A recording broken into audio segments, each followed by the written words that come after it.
ভারতে নিযুক্ত আমাদের এখানে হাই কমিশনের নতুন হাই কমিশন তিনি এসেছেন, ওনার সাথে আমাদের খুবই সৌহার্দ্যপূর্ণ মিটিং হয়েছে। ফরওয়ার্ড লুকিং একটা অ্যাটিটিউড নিয়ে আগাচ্ছি ভারতের সাথে, সেটা ক্ষতিগ্রস্ত হোক সেটা আমরাও চাই না, এবং আমার গভীর বিশ্বাস যে ভারতও চায় না। পলাতক শেখ হাসিনার ভার্চুয়াল অনুষ্ঠানে অংশগ্রহণের ঘোষণা নিয়ে নয়াদিল্লির স্পষ্ট অবস্থান জানতে চায় ঢাকা।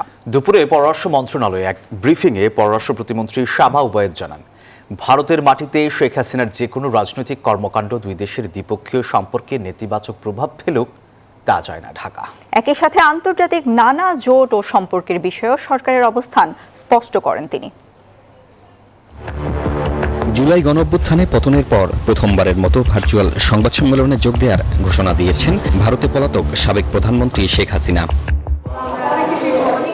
আগামী 5ই আগস্ট ভারতের মাটিতে এই ভার্চুয়াল সংবাদ সম্মেলন নিয়ে দেশটির স্পষ্ট অবস্থান জানতে চায় বাংলাদেশ। পররাষ্ট্র প্রতিমন্ত্রী শামা ওবায়েদ জানান, শেখ হাসিনার মতো দণ্ডপ্রাপ্ত রাজনৈতিক ব্যক্তির এ ধরনের তৎপরতা দুই দেশের দ্বিপক্ষীয় সম্পর্ক আরও জটিল করবে।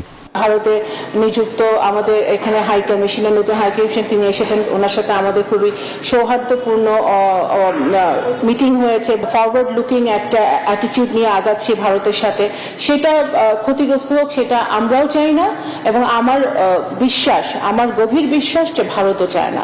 তো সুতরাং এটা ভারতকেই ক্লিয়ার করতে হবে যে ভারত সমর্থন দিচ্ছে কি।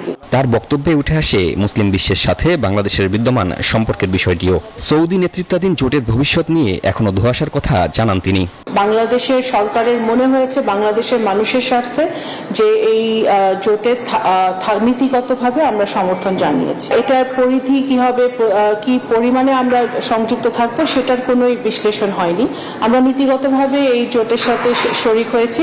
এটা অন্য কোনো গোষ্ঠী বা অন্য কোনো কারো বিরুদ্ধে এটা নয়, এটা জাস্ট বাংলাদেশের স্বার্থে, বাংলাদেশের মানুষের স্বার্থে আমরা এটা এই নীতিগতভাবে আমরা এই পলিসিতে আমরা একমত।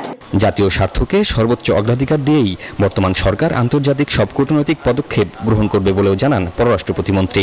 বাংলাদেশ সবার সাথে সম্পর্ক রাখবে। শিহাব জাহিদ, নিউজ 24, ঢাকা।